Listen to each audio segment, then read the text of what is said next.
Welcome back viewers, آپ دیکھ رہے ہیں چینل لٹریچر لور۔ آج آپ کے سامنے جیو آف مالٹا کی سمری پیش کی جا رہی ہے۔ زیر نظر ڈرامہ ایک یہودی کی روایتی مکاری کے گرد گھومتا ہے، لیکن اس ڈرامہ میں ویلن صرف یہودی باربس ہی نہیں ہے، بلکہ ڈرامے کا ہر کردار مجسم شیطان نظر آتا ہے۔ ڈرامے کا آغاز اٹلی کے بدنام زمانہ سیاسی مفکر میکاولی کی تقریر سے ہوتا ہے، جس سے ناظرین ڈرامے کے تھیم کو سمجھ سکتے ہیں۔ ڈرامے کے آغاز میں ہی ہمیں پتہ چلتا ہے کہ یہودی بریبس بے اندازہ دولت کا مالک ہے اور اس کا کاروبار مختلف سمتوں میں پھیلا ہوا ہے۔ اس تعارفی سین کے دوران ہی یہودی کو مالٹا کے گورنر کی طرف سے ایک میٹنگ میں شمولیت کا پیغام آتا ہے، لیکن یہودی اس پیغام کو نظر انداز کر دیتا ہے۔ تاہم یہودی اپنے مکارانہ ذہن کی بدولت سمجھ جاتا ہے کہ اس میٹنگ کا تعلق خراج سے ہے جو مالٹا کی ریاست نے 3 سال سے ترکوں کو ادا نہیں کیا۔ ترکوں نے بھی 3 سال تک اس خراج کی ادائیگی کا مطالبہ نہ کیا تاکہ خراج کی رقم اتنی بڑھ جائے کہ مالٹا کی چھوٹی سی ریاست اسے ادا نہ کر سکے اور آخرکار اس پر قبضہ کیا جا سکے۔ میٹنگ کا دراصل مقصد بھی یہی تھا، کیونکہ ترک اپنے خراج کی وصولی کے لیے آئے ہوئے تھے۔ تاہم گورنر نے ان سے 30 دن کی مہلت طلب کی تاکہ خراج کی رقم کا بندوبست کیا جا سکے۔ میٹنگ کے بعد گورنر نے ایک انتہائی نامناسب اعلان کیا کہ خراج ادا کرنے کے لیے یہودی کی آدھی دولت پر قبضہ کر لیا جائے گا، اور اگر یہودی اس ٹیکس سے بچنا چاہتے ہیں تو وہ اپنا مذہب چھوڑ کر عیسائی ہو جائیں، اور جو اس حکم کی خلاف ورزی کرے یا اس کے خلاف آواز بلند کرے، اس کی تمام دولت پر قبضہ کر لیا جائے۔ یہودی بریبس چونکہ اس میٹنگ میں موجود نہ تھا، اس لیے اس نے اپنی آدھی دولت دینے سے انکار کر دیا۔ نتیجتاً اس کی تمام دولت پر قبضہ کر لیا گیا، حتیٰ کہ اس کا گھر بھی چھین کر چرچ کو دے دیا گیا۔ یہودی بریبس کے لیے یہ سب انتہائی غیر متوقع تھا، چنانچہ اس نے عیسائیوں سے بدلہ لینے کی ٹھانی اور اپنی بیٹی ایبیگیل کو کہا کہ وہ اس گھر میں جائے جو گورنر کے حکم پر ان سے ہتھیار لیا گیا تھا، یعنی ان سے لے لیا گیا تھا اور چرچ کو دے دیا گیا تھا، اور یہ بہانہ کرے کہ وہ عیسائی مذہب اختیار کر کے نن بننا چاہتی ہے۔ دراصل یہودی اس گھر کے صحن میں کافی خزانہ چھپایا ہوتا ہے، اور وہ اپنی بیٹی کو اس طرح اس گھر میں بھیج کر وہ خزانہ حاصل کرنا چاہ رہا ہوتا ہے۔ ایبیگیل اپنے باپ کی ہدایت پر عمل کرتے ہوئے عیسائی مذہب اختیار کرنے کا ڈرامہ کرتی ہے اور رات کی تاریکی میں تمام دولت نکال کر اپنے باپ کے حوالے کر دیتی ہے۔ یہودی کی بیٹی ایبیگیل کو مالٹا کا ایک نوجوان میتھیس پسند کرتا ہے اور وہ اس سے شادی کو خواہش مند ہوتا ہے۔ دوسری طرف مالٹا کے گورنر کا بیٹا لڈووک بھی یہودی کی بیٹی کا عاشق ہوتا ہے۔ چونکہ دونوں نوجوان عیسائی ہیں، اس لیے یہودی بریبس ان دونوں کو تباہ کرنے کی ایک ترکیب سوچتا ہے۔ وہ اپنی بیٹی ایبیگیل کو ہدایت دیتا ہے کہ وہ دونوں نوجوانوں سے الفت کا اظہار کرے، محبت کا اظہار کرے، اور دونوں کو یہ تاثر دے کہ وہ اس سے محبت کرتی ہے۔ ایبیگیل اس بات پر احتجاج کرتی ہے کیونکہ وہ دل سے میتھیس کو چاہتی ہوتی ہے، تاہم اپنے باپ کے مجبور کرنے پر یہ ڈرامہ کرنے پر بھی تیار ہو جاتی ہے۔ بریبس ایک اسکیم کے تحت پہلے لڈووک کو اپنے گھر بلاتا ہے اور اسے ایبیگیل سے ملنے کا موقع فراہم کرتا ہے، اور پھر میتھیس کو بھی وہیں بلا لیتا ہے۔ میتھیس جب ایبیگیل اور لڈووک کو اکٹھا دیکھتا ہے تو آگ بگولا ہو جاتا ہے، اور یوں بریبس دونوں دوستوں کے درمیان نفرت کا بیج بونے میں کامیاب ہو جاتا ہے۔ اس کے بعد وہ ایک ذیلی خط میتھیس کی طرف سے لڈووک کو لکھتا ہے، جس میں اسے مبارزت کی دعوت دی گئی ہوتی ہے۔ وہ یہ خط اپنے ایک نئے زر خرید غلام ایتھیمور کے ذریعے روانہ کرتا ہے۔ دراصل ایتھیمور بھی یہودی کی طرح عیسائیوں سے سخت نفرت کرتا ہے اور سیاہ کرتوتوں کا حامل شخص ہے۔ چنانچہ اس سازش کے نتیجے میں یہودی دونوں نوجوان لڈووک اور میتھیس کو ایک دوسرے کے ہاتھوں قتل کروانے میں کامیاب ہو جاتا ہے۔ دوسری طرف جب ایبیگیل کو اس تمام صورتحال کا پتہ چلتا ہے تو اسے شدید غم ہوتا ہے، خصوصاً جب اسے پتہ چلتا ہے کہ اس تمام سازش کے پیچھے اس کے باپ کا ہاتھ ہے۔ بات نہیں ہے، یہ ورڈ باپ ہے۔ چنانچہ اپنے باپ سے انتقام لینے کے لیے وہ دوبارہ عیسائی بننے کا ارادہ کرتی ہے اور عیسائی پادری جیکومو کے سامنے عیسائی مذہب قبول کر لیتی ہے۔ جب یہودی کو اس تمام صورتحال کا علم ہوتا ہے تو وہ ایک اور سازش تیار کرتا ہے۔ وہ اپنے غلام ایتھیمور کو زہر آلود چاولوں کا ایک خوان دے کر چرچ بھیجتا ہے۔ چونکہ عیسائی سینٹ جیک کا دن منا رہے ہوتے ہیں، اس لیے ایتھیمور یہ زہر آلود چاول خاموشی سے چرچ کے دروازے پر بطور خیرات رکھ کر آ جاتا ہے۔ تاہم یہ زہر آلود چاول کھا کر تمام ننز مر جاتی ہیں، جن میں یہودی کی بیٹی ایبیگیل بھی شامل ہوتی ہے۔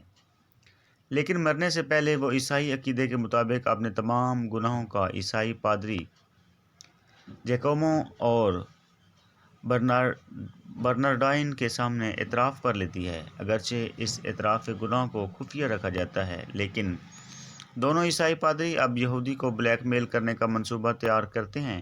لیکن یہودی چنانچہ ان سے زیادہ ہوشیار ہوتا ہے، اس لیے وہ بھی ایک سازش تیار کرتا ہے۔ وہ ان عیسائی پادریوں سے کہتا ہے کہ وہ یہودیت چھوڑ کر عیسائی مذاہب اختیار کرنا چاہتا ہے اور جو کوئی اسے عیسائی بنائے گا وہ اس پادری کو اپنی آدھی دولت دے گا۔ اس پر دونوں پادری اسے عیسائی بنانے پر مصر ہوتے ہیں اور ایک دوسرے سے لڑنا شروع کر دیتے ہیں۔ تاہم یہودی ان کو منع کرتا ہے اور جیکومو سے کہتا ہے کہ وہ رات 1 بجے اس کے گھر آئے اور اس سے تنہائی میں ملے۔ جیکومو کے جانے کے بعد یہودی اور اس کا غلام ایتھیمور پادری برنارڈائن پر حملہ کر کے اسے مار دیتے ہیں۔ اس کے بعد وہ اسے لاٹھی کے سہارے کھڑا کر دیتے ہیں، جس سے یوں محسوس ہوتا ہے کہ پادری زندہ کھڑا ہے۔ مقررہ وقت پر جب جیکومو یہودی کے گھر داخل ہوتا ہے تو اس کی نظر برنارڈائن پر پڑتی ہے۔ وہ سمجھتا ہے کہ شاید دوسرا پادری اس پر حملے کے لیے کھڑا ہے۔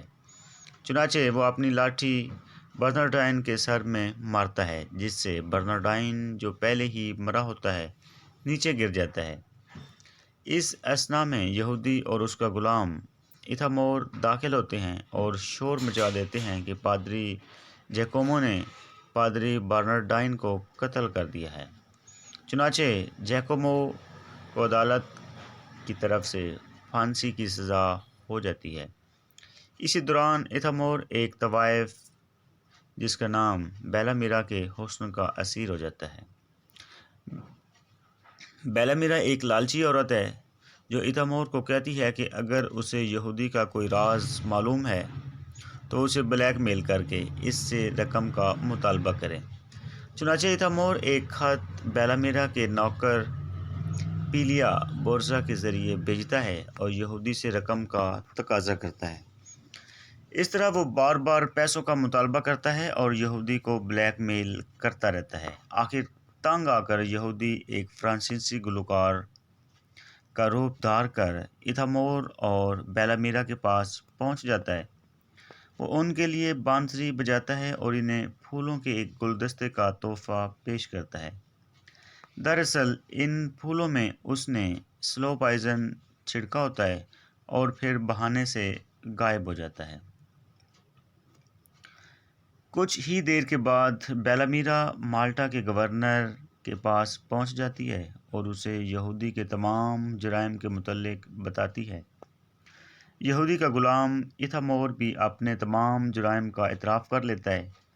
تاہم کچھ ہی دیر بعد خبر آتی ہے کہ یہودی کا غلام ایتھیمور طوائف بیلامیرا اور اس کے ملازم پلیز بورزا کے زہریلے پھول سونگھنے سے موت واقع ہو گئی ہے۔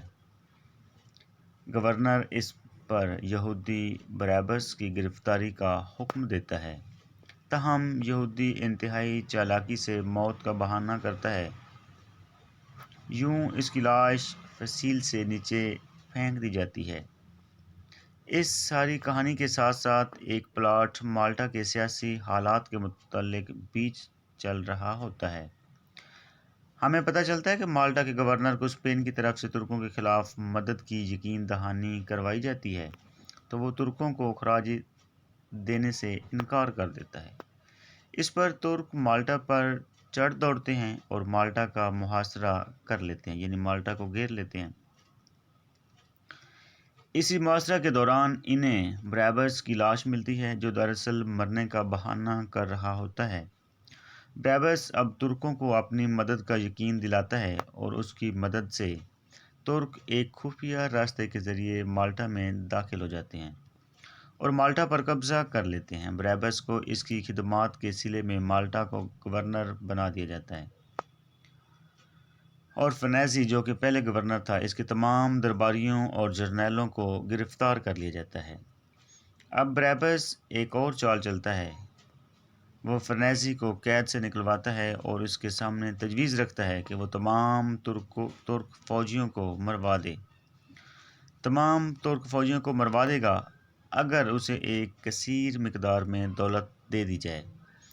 فرنیزی اس کی تجویز قبول کر لیتا ہے۔ اپنے پلان کو عملی منصوبہ پہنانے کے لیے، یعنی عملی جامہ پہنانے کے لیے، بریبس ایک دعوت کا اہتمام کرتا ہے جس میں ترک جرنیل کیلیمیت اور دوسرے ترک فوجیوں کو دعوت دیتا ہے۔ دراصل وہ دعوت کا اہتمام ایک گہری کھائی کے اوپر کرتا ہے اور فرنیزی کو کہتا ہے کہ جیسے ہی بگل بجے وہ اس رسی کو کاٹ دے تاکہ کھائی کے اوپر جمائے گئے تختے ہٹ جائیں اور ترک کمانڈر بما فوجیوں کے اس میں گر جائیں۔ تاہم فرنیز بھی اپنی اب ایک چال چل رہا ہوتا ہے، کیونکہ وہ بریبس کی خصلت کو سمجھ چکا ہوتا ہے۔ چنانچہ ترکوں کی آمد کے ساتھ جب بریبس انہیں آگے آنے کی دعوت دے رہا ہوتا ہے، فرنیز رسا کاٹ دیتا ہے اور یوں یہودی اپنے انجام کو پہنچ جاتا ہے اور گہری کھائی میں گر جاتا ہے۔ جب ترک جنرل واپس جانے کے لیے مڑتا ہے تو فرنیزی اسے روکتا ہے اور بتاتا ہے کہ اس کے تمام ساتھی قیدی بنا لیے گئے ہیں، لہٰذا وہ اب تبھی واپس جا سکتا ہے جب وہ مالٹا کو مناسب خراج ادا کریں تاکہ جو تباہی ہوئی اس کا ازالہ ہو سکے۔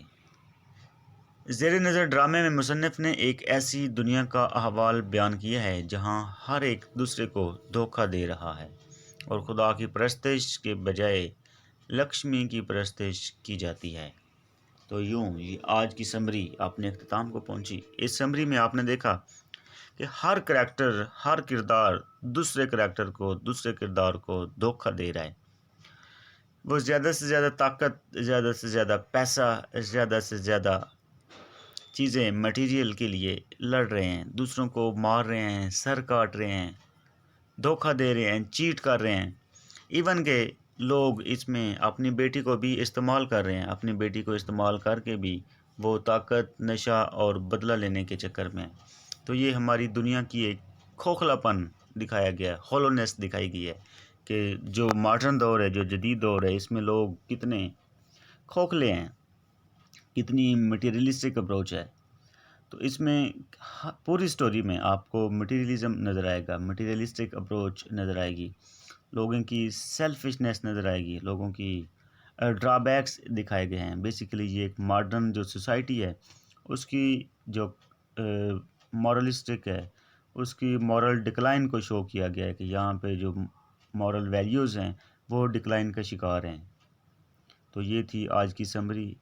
اس کے ساتھ ہی آج کا لیکچر اپنے اختتام کو پہنچا۔